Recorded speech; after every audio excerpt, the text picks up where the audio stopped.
Hello বন্ধুরা, সবাই কেমন আছো? আশা করছি সবাই খুব ভালো আছো, আর আমিও ভালো আছি। অতনু প্রামাণিক ব্লগে সবাইকে স্বাগত জানিয়ে আর তোমাদেরকে সাথে নিয়েই শুরু করে দিলাম আজকে আবার একটা ভিডিও। অনেক দিন পর ভিডিওটা করছি। তো ব্লগ ভিডিও এখন সেইভাবে ছাড়া হয়নি, কারণ আমি একটা কাজে আছি।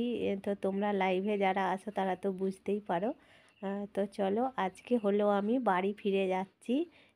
1 মাস পরে বাড়ি যাচ্ছি। তো এই দেখো, বাড়ি আসার সময় আমি বাসে করে মানে হাওড়াতে নেমেছিলাম। তো নেমে আর এই হাওড়া থেকে ট্রেন ধরে এই যে বাগনানে চলে এসেছি। দেখতেই পাচ্ছ, এটা বাগনান স্টেশন। তো বাগনানের স্টেশনের ওই দিকটা গিয়ে তারপরে আবার বাস স্ট্যান্ড আছে। তো এই দেখো, এখন এই যে বাস স্ট্যান্ডে দাঁড়িয়ে আছি। তো এই লাইনটায় আমাদের বাস আসবে, তো এখনও বাস আসেনি। তো বাস আসলে তবে বাসে উঠে আবার যাব। তো তারপরে এই দেখো, বাস চলে এসেছে। তো বাসে উঠে তো বাগনানের এইটা পোল, তো পোলটা দিয়ে চলে যাচ্ছি এখন আমি বাড়ি। তো আজকে আমার খুব আনন্দ হচ্ছে, 1 মাস পর বাড়ি যাচ্ছি। তো চলো, ভিডিওটা দেখতে থাকো, আর দেখতে দেখতে কোথাও যদি একটুকু ভালো লেগে থাকে তাহলে লাইক কমেন্ট শেয়ার করে দিও। আর চ্যানেলে যদি নতুন কোনো বন্ধু হয়ে থাকো তাহলে চ্যানেলটি সাবস্ক্রাইব করে আমার পাশে থেকো।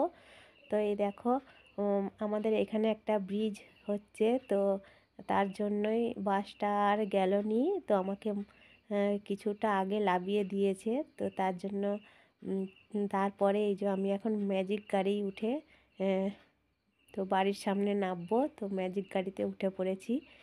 তো এই দেখো, আমি এখন বাড়িতে চলে এসেছি, আর ব্যাংকে একটু কাজ আছে। তো আমি এখন ব্যাংকে চলে যাব, তার জন্যই কাপড়টা এখনও ছাড়িনি। তো এই দেখো, ব্যাংকে চলে এসেছি। তারপরে বাড়িতে এসে খাওয়া দাওয়া করে, তো আমার বাড়ি আসতে প্রায় 12টা বেজে গিয়েছিল। তো তারপরে খাওয়া দাওয়া করে এই যে 2টো থেকে আবার জমিতে চলে গেলাম ধান কাটতে।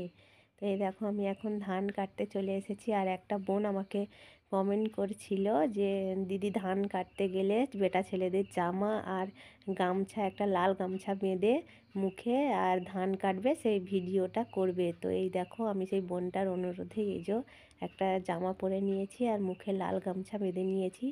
তো লাল গামছাটা বাঁধার একটাই কারণ, কারণ আমার ধুলোয় অ্যালার্জি আছে। তো ওই ধানের একটা যে গুঁড়ো উড়ে সেটা নাকে ঢুকলেও অসুবিধে হয়, হাঁচিয়ে হয় খুব, তার জন্যও বেঁধেছি লাল গামছাটা।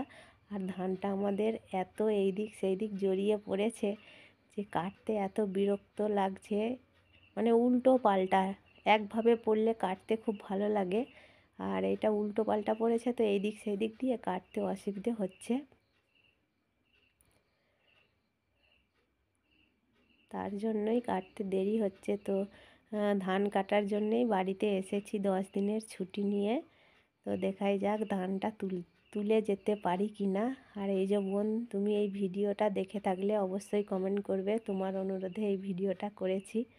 না হলে বেটা ছেলেদের জামাটা আমি পরতাম নি, কারণ তুমি অনেকবার আমার লাইভে এসে কমেন্ট করেছো যে দিদি ধান কাটার ভিডিও দাও, ধান কাটার ভিডিও দাও। তো এই যে দেখো, আমি ধান কাটার ভিডিওটা দিলাম, আর তুমি যেই রকমভাবে বলেছিলে সেই রকমভাবেই আমি মানে জামা আর গামছাটা বেঁধেছি। আর লাল গামছা বলেছিলে, তো লাল গামছা দিয়েই করেছি।